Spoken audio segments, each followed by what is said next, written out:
우리 마가복음 1장 공부하고 있는 중인데요. 자, 지난번에 했던 부분 조금 겹치긴 하는데 마가복음 1장 21절 말씀, 21절, 22절 먼저 읽으시겠습니다. 시작. 그들이 가버나움에 들어가니라. 즉시 안식일에 그분께서 회당에 들어가 가르치심에 그들이 그분의 가르침에 깜짝 놀라니 이는 그분께서 권위를 가진 자로서 그들을 가르치시고 서기관들과 같이 하지 아니하셨기 때문이더라. 아멘. 예수님께서 안식일에 회당에 들어가서 가르치셨는데 한 번만 가르치신 게 아니라 여러 번 가르치셨던 것 같아요. 그 문법적으로 보면 그렇다고 합니다. 근데 그분께서 권위를 가진 자로 가르치셨다 이렇게 돼 있는데 권위를 가지고 가르쳤다는 게 좀 느낌이 오시나요?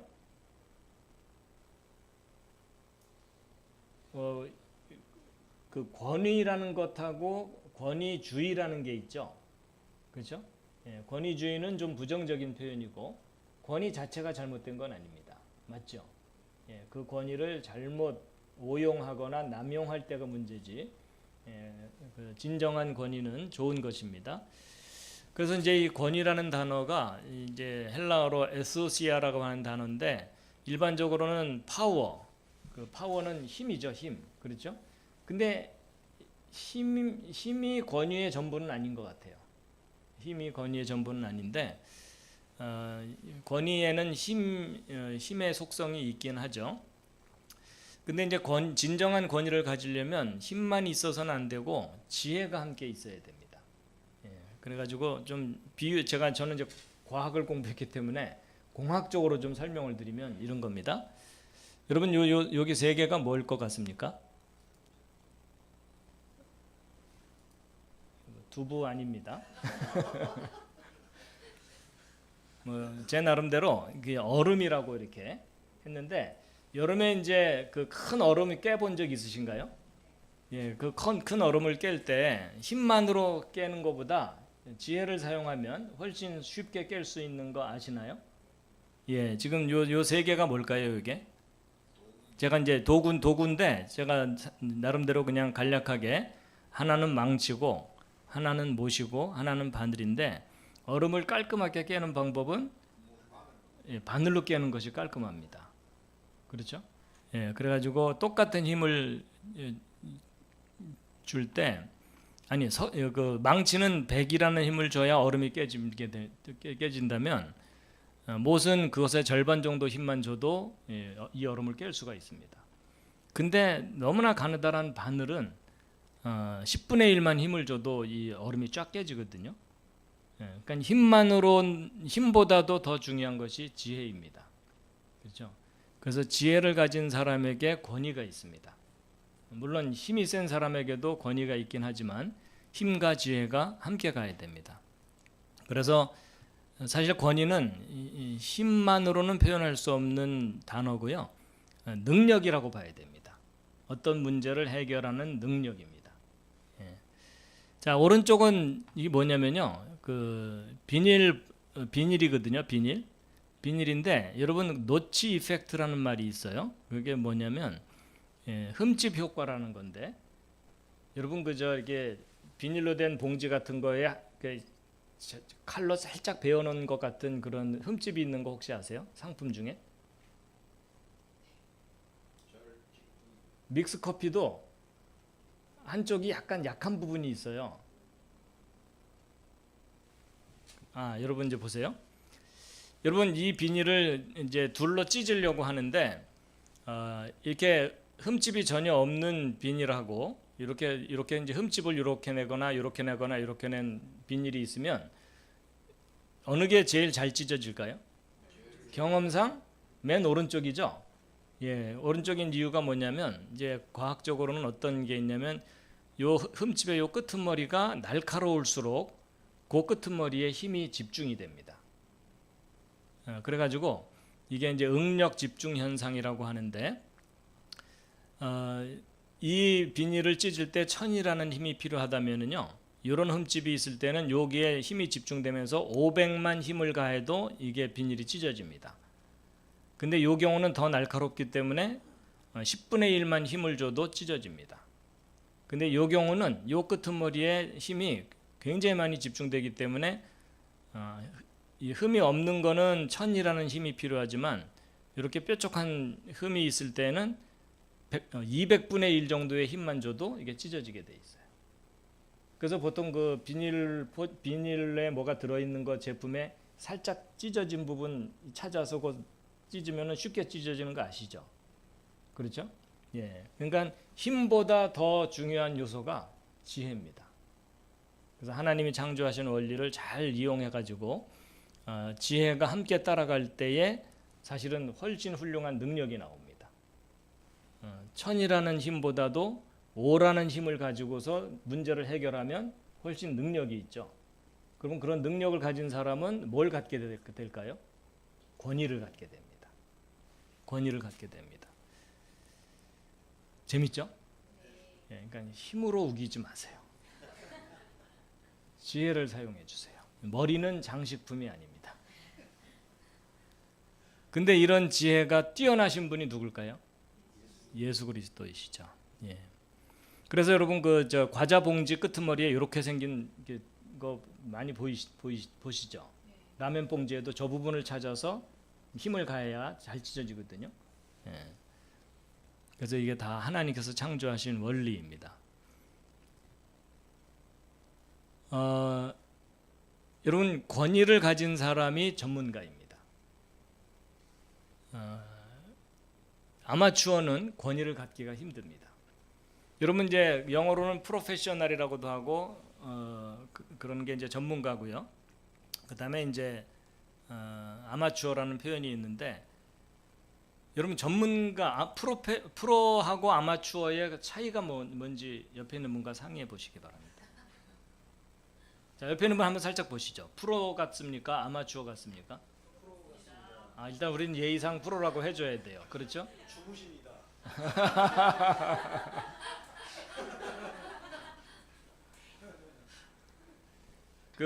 좀 쉽게 표현하면 이겁니다. 아마추어는요 10개 중에 하나만 잘해도 자기가 잘하는 줄 알아요. 근데 프로는 뭘까요? 10개 중에 하나만 실수해도 마음이 비참해져요. 이해가 잘 되시나요?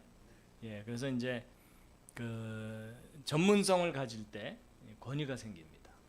그래서 돌팔이 의사와 진정한 의사는 큰 차이가 있죠. 실력에 있어서 차이가 있습니다. 그런데 왜 예수님이 권위가 있으셨을까요? 프로 중에 프로이셨어요. 그렇죠? 프로 중에 프로이셨고 예수님은 이 땅에 사람의 모습으로 오셨지만 그 정체가 누구실까요? 창조자이십니다. 그렇죠? 이 우주 전체를 설계하신 분이시기 때문에 프로 중에 프로였으니까 말씀을 전하실 때 군더더기가 없으셨겠죠. 그렇죠? 예. 그리고 본질을 정확하게 얘기해 주셨고, 예. 그리고 역사의 통치자이십니다. 또 하나는 우리의 구원자이십니다. 우리를 구원하기 위해서는 죄를 해결해 주실 수 있어야 돼요. 그렇죠? 예. 그분의 지혜로 우리의 근본적인 죄의 문제를 해결해 주셨습니다.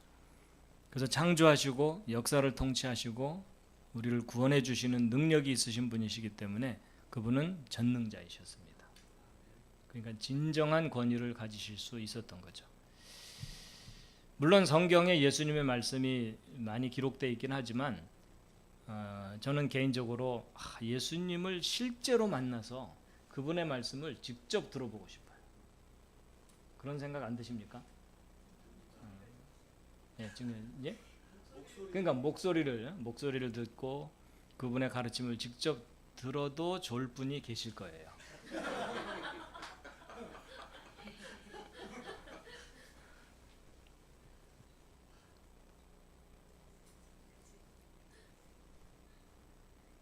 근데 사실 예수님의 그 말씀을 직접 들은 사람들이 그 당시에 있었죠. 근데 놀랍게도 예수님의 말씀을 들었는데도 안 믿는 사람들이 또 상당히 많았어요. 맞죠? 그러니까 예수님을 직접 만난다고 다 믿게 되는 건 아닌 것 같아요. 각자의 마음밭이 어떠냐에 따라서 달라지는 것 같습니다. 그래서 오늘 여기 함께 하시는 분들도 권위를 가지시기 바랍니다. 근데 그 권위는 단순히 힘이 아니라 힘과 지혜가 함께 있을 때 권위를 갖게 되고 사람들에게 영향력을 발휘할 수가 있습니다. 도움이 되셨습니까? 예. 자, 그 다음 말씀 읽겠습니다. 23절, 24절 시작. 그들의 회당에 부정한 영이 들린 사람이 있었는데 그가 소리를 지르며 이르되 나사렛 예수님이여 우리를 홀로 두소서. 우리가 당신과 무슨 상관이 있나이까? 우리를 멸하러 오셨나이까? 나는 당신이 누구신 줄 아오니 하나님의 거룩하신 이시니이다. 아멘. 아멘. 자, 이 부분은 지난번에도 제가 말씀을 드렸는데 그때 이제 중요한 키워드가 영성과 자성을 비교해 드린 적 기억나시죠? 예. 그래서 이제 영성을 자성으로 이해를 하면 이해가 참 잘 된다. 이런 말씀을 드렸었습니다. 자석을 서로 다른 극끼를 붙여 놓게 되면 철컥하고 붙는데 같은 극끼리 붙이려고 하면 오히려 멀어집니다. 그렇죠? 그래서 이 자석에 반응하는 것이 자성을 가지고 있는 물질이고요. 자성을 갖고 있지 않은 물질은 반응을 안 합니다. 영성이 똑같습니다. 영성은 무엇에 반응하는 걸까요? 하나님의 말씀에 반응하는 겁니다. 예, 하나님의 말씀이 있을 때 그것을 가까이 하는 사람이 영성이 있는 사람입니다. 그렇죠? 뭐 홀리한 척 하는 거 그 의미 없어요. 예, 뭐 눈 개슴츠레하게 뜨고 뭐 계시를 받듯한 표정하는 거 별 의미 없습니다. 하나님의 그 진리의 말씀에 순전하게 반응하는 것, 예, 그것이 진정한 영성이라고 저는 생각을 합니다. 예. 그리고 하나님의 창조를 믿는 사람들은 진화론에 대해서 어떻게 반응을 해야 될까요? 예, 거부 반응이 일어나야 됩니다. 그렇죠? 예, 거부 반응을 내지 못하는 사람은 어떤 의미에서는 영성이 약한 것일 수 있어요. 진정한 영성이 약한 것일 수 있고, 또 창조론은 유실론이죠. 진화론은 무실론이고, 그래서 무실론적인 진화론에 대해서 우리가 배격을 해야 됩니다. 자, 이어서 읽겠습니다. 25절부터 28절 시작. 예수님께서 그를 꾸짖어 이르시되 잠잠하고 그에게서 나오라 하시니 그 부정한 영이 그 사람을 쥐어 뜯고 큰 소리를 지르며 그에게서 나오므로 그들이 다 심히 놀라며 자기들끼리 물어 이르되 이것이 무슨 일이냐? 이것이 무슨 새로운 가르침이냐? 그가 권위를 가지고 부정한 영들에게 명령하니 그들조차 그에게 순종하는도다 하더라. 그분의 명성이 즉시 갈릴리 주변 온 지역에 두루 널리 퍼지니라. 아멘. 부정한 영은 다른 말로 표현하면 이제 성경의 다른 용어로는 귀신입니다. 그렇죠? 예, 귀신, 다이모니온이라고 하는 헬라어인데요. 더러운 영과 또는 악한 영과 같은 의미로 사용합니다.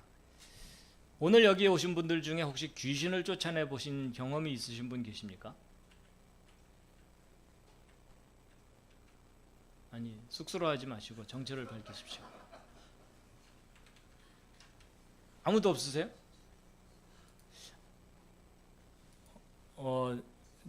저는 그런 경험이 있을 것 같습니까? 없을 것 같습니까? 그게 마구잡이로 추측하지 마시고요. 아니, 저는 이렇게 정말 이렇게 미쳐서 거품 물고 막 헛소리하는 사람을 이제 제정신으로 돌아오게 하는, 어찌 보면 현상적으로는 그게 귀신이 쫓겨나간 거잖아요. 그래서 이제 그런 것만이 귀신을 쫓아내는 거라고 생각을 했었는데 제가 어느 날 가만 생각해 보니까요, 진화론에 물들은 사람에게 그 사상을 버리게 하는 것도 귀신을 쫓아내는 것과 같은 의미라고 생각이 됩니다.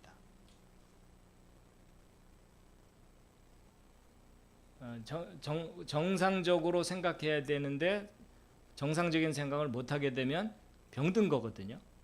그러니까 육체가 병드는 것이 있고요. 정신이 병드는 게 있거든요. 육체가 병들었을 때는 뭐 그 여러 가지 치료를 통해서 건강을 회복할 수 있죠. 근데 정신이 병들었을 때에도 치료를 해서 회복시켜 줘야 됩니다. 근데 육체가 병드는 것하고 정신이 병드는 것과 원리가 아주 비슷해요. 그죠? 정상적인 작동을 못 하는 거거든요.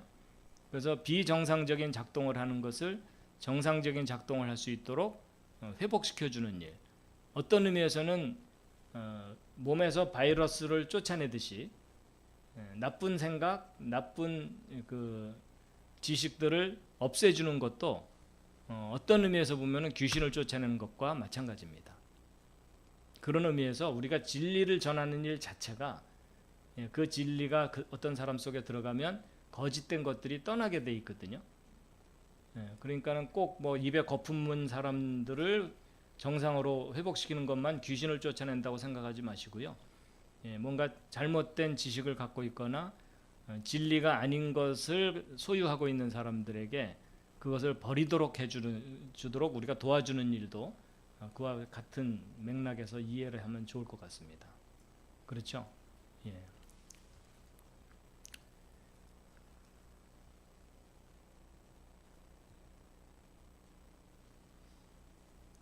자, 이어서 계속 읽겠습니다. 29절부터 31절 시작. 그들이 회당에서 나와 곧바로 야고보와 요한과 함께 시몬과 안드레의 집에 들어갔는데 시몬의 아내의 어머니가 열병으로 앓아 누웠으므로 그들이 곧 그녀에 관하여 그분께 아뢰매 그분께서 나아가사 그녀의 손을 잡아 그녀를 일으키시니 즉시 열병이 그녀에게서 떠나고 그녀가 그들을 섬기더라. 아멘. 예, 시몬은 곧 베드로입니다. 예, 베드로의 아내의 어머니니까 장모죠. 예, 베드로의 장모가 열병으로 앓아 누웠는데 아마 학질일 가능성이 있다. 뭐 이렇게 추정을 합니다. 예, 그래서 누가복음에는 중한 열병이라고 좀 더 자세하게 표현되어 있고요. 아마도 만성적인 질병이 있었었는데 즉각적으로 회복시키셨다는 거죠. 근데 이제 문제가 뭐냐면 안식일에 그런 일을 하신 거예요.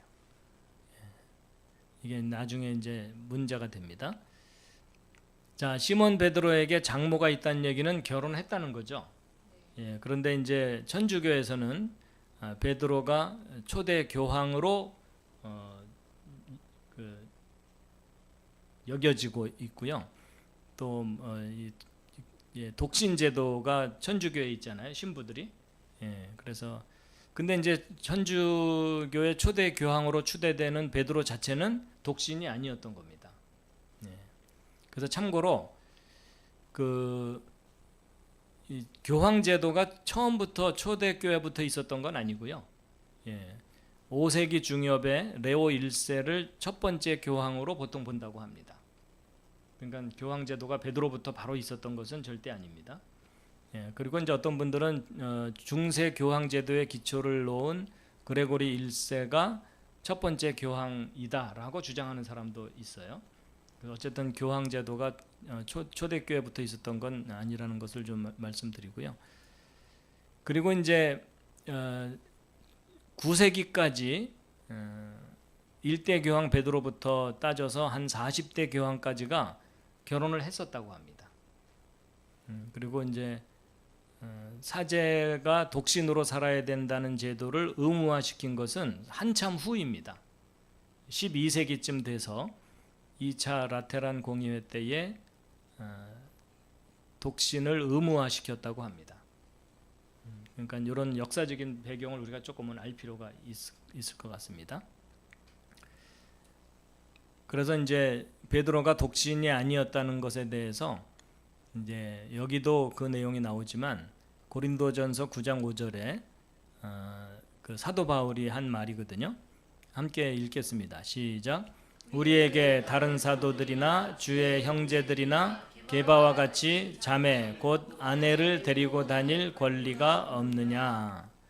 예, 이제 베드로는 부부 동반으로 전도 여행도 다니고 여행도 다니고 그랬었던 것이 표현되어 있습니다. 그래서 이제 그 베드로의 아내의 이름이 컨콜디아 또는 페페튜아였을 거다라고 합니다. 그리고 이제 초대 교회 교부인 지도자였던 알렉산드리아, 이집트 알렉산드리아에서 활동했던 클레멘트라고 하는 지도자는 베드로가 자녀를 낳았다는 기록까지 남겨놨어요. 그러니까 베드로는 절대 독신이 아니었습니다. 자, 32절부터 34절 함께 읽겠습니다. 시작. 날이 저물어 해가 질 때에 그들이 병든 모든 자들과 마귀 들린 자들을 그분께 데려오니 온 도시가 함께 문 앞에 모였더라. 그분께서 갖가지 질병으로 앓는 많은 자들을 고치시고 많은 마귀들을 내쫓으시되 마귀들이 자기를 앓므로 그들이 말하는 것을 허락하지 아니하시니라. 예, 안식일에 이제 베드로의 장모를 고치시기도 했지만 이제 날이 저물어 해가 졌다는 얘기는 안식일이 끝났다는 겁니다. 안식일이 끝나자 사람들이 몰려든 거예요. 예, 왜냐하면 안식일에는 일을 하면 안 되기 때문에 자제하고 있다가 안식일 끝나자마자 병든 사람들, 귀신 들린 사람들을 데리고 이제 베드로의 집에 모인 거죠.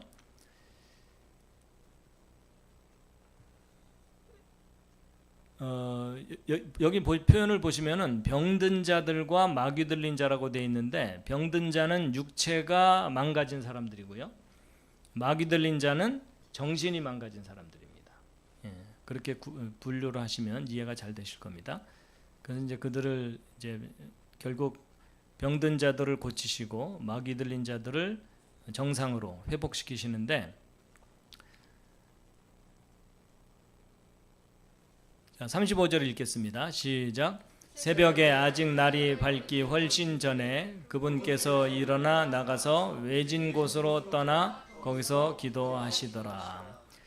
참고로 예수님께서 사복음서에 기도하시는 장면들이 등장하거든요. 참고로 좀 제가 이렇게 정리를 좀 해놨습니다. 세례 받으신 후에 기도하셨고요. 12제자를 택하시기 전에 밤새 하나님께 기도하셨고요. 그리고 오병이어 이적을 베푸실 때와 그 일 후에 축사하시면서 떡을 떼어주시고, 그 다음에 오병이어 기적 이후에 바로 사람들과 함께 어울리지 않으시고 산으로 기도하러 떠나셨고요. 또 제자들에게 중요한 질문을 하시고자 할 때 너희는 나를 누구라고 하느냐 할 때 이제 기도하셨고, 또 변화산에서 기도하시면서 모습이 변화됐고, 또 수고하고 무거운 짐진 자들아 다 내게로 오라 하고 말씀하시기 전에 하나님께 기도를 했고요. 또 베드로가 예수님을 3번 부인하기 전에 베드로의 믿음이 약해지지 않도록 기도하셨고, 또 성만찬 예식을 제정하시던 날 밤에 아버지를 영화롭게 할 수 있도록, 그리고 이제 겟세마네 동산에서 내 뜻대로 하지 마옵시고 아버지의 뜻대로 하옵소서라고 기도하셨고, 또 십자가 위에서 저들은 자기들의 죄를 알지 못한다고 용서해 달라고 기도하셨고, 또 부활 후에 엠마오로 가는 두 사람과 빵을 나눌 때에 기도하시고, 그래서 예수님께서 기도하시는 장면들이 이와 같이 성경에 표현되어 있는 걸 좀 정리했습니다. 자, 계속 읽겠습니다. 시작. 시몬과 그와 함께 있던 자들이 그분의 뒤를 따라가 그분을 만나서 그분께 이르되 모든 사람이 주를 찾나이다 하거늘 그분께서 그들에게 이르시되 우리가 다음 마을들로 들어가자. 내가 거기서도 선포하리니 이런 까닭으로 내가 왔노라 하시고 온 갈릴리를 두루 다니시며 그들의 회당들에서 선포하시고 또 마귀들을 내쫓으시더라. 아멘. 여러분, 시몬과 함께한 제자들이 예수님을 찾아가서 모든 사람이 주를 찾습니다. 예수님을 찾는 이유는 뭐였죠? 병 고침 받으려고. 그렇죠? 병 고침을 받으려고. 예. 그런데 예수님께서는 병 고치는 것보다 더 중요한 것이 복음을 선포하라 살아오신 것입니다. 그래서 자기들을 찾는 사람들에게 가지 않으시고 다음 마을들로 복음을 전하러 가십니다. 참 이러기가 쉽지 않아요. 일반 사람들은. 그렇죠? 이미 병을 잔뜩 고쳐놨기 때문에 그 사람들을 다시 만나면 영웅이 되고 대접을 잘 받을 거예요. 그렇죠? 팬 관리도 할 수 있고. 그런데 참 그런 달콤함을 뒤로 하시고 본질을 찾아서 떠나시는 그런 모습입니다.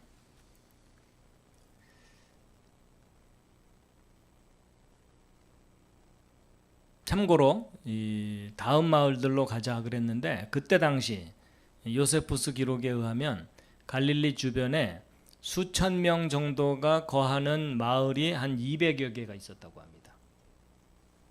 그러니까 예수님은 마음이 바쁘신 거예요. 한 대여섯 개면은 그 돌아보고 쉬면 되시는데 200개를 돌아다녀야 되니까.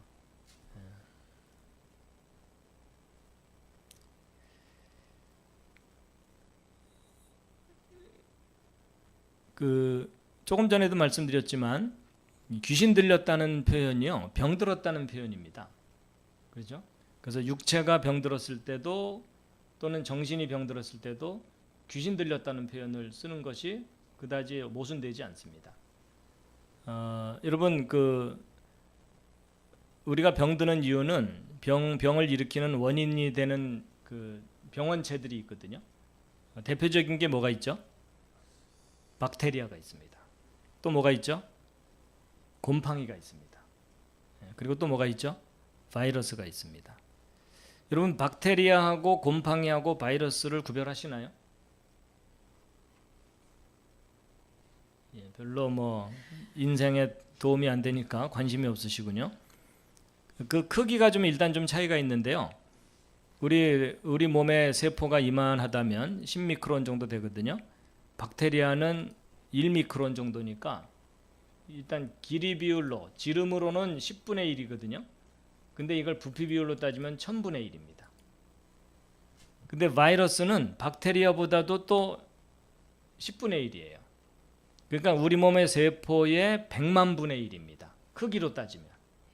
그러니까 굉장히 작은 거예요. 근데 이 바이러스가 이 세포 속에 들어가서 이 세포의 영양분을 가지고 증식을 해가지고 세포를 다 잡아먹고 바이러스가 잔뜩 번성해갖고 세포를 터트리고 나옵니다. 그리고 또 그 옆세포에 들어가서 또 세포를 다 잡아먹고 번식해서 터트리고 나오고. 시한폭탄입니다. 그러니까 바이러스에 걸리면 몸이 약해지는 거가 당연하죠. 우리 몸의 세포를 계속 파괴시키면서 자기 증식을 하기 때문에. 이제 요게 박테리아입니다. 그다음에 요게 이제 곰팡이고요. 그다음에 요게 이제 바이러스입니다. 이게 코로나 바이러스입니다. 근데 이게 이런 박테리아나 바이러스나 이런 것들이 우리 몸을 파괴시키니까 나쁜 영향도 있지만요. 이미 죽은 생명체를 분해시키는 역할을 합니다. 그래서 자연으로 다시 돌아오게 하는. 그러니까 선한 기능과 악한 기능이 다 있죠. 근데 결국 이런 병원체들은 생명체들을 부패시키고 변질시키면서 결국 사망에 이르게 하고 또 소멸시켜 버립니다. 죽음에 이르게 하는 원인이 되는 것들이죠. 근데 이제 이것은 육체에 작용하는 것이고요. 우리 정신 세계를 부패시키고 변질시키는 것들이 있죠. 그것이 이제 바로 잘못된 사상들입니다. 또 하나님의 말씀이 온전히 그 사람 속에 들어가야 되는데 변질돼서 들어가면 부작용을 일으킵니다. 맞죠? 그래서 결국 바이러스를 물리치는 거나 잘못된 지식을 없애버리는 거나 사실 비슷한 이야기입니다. 실례지만 옆에 있는 분 살짝 보시겠습니다. 어떻게 바이러스 감염이 좀 많이 되신 것 같습니까?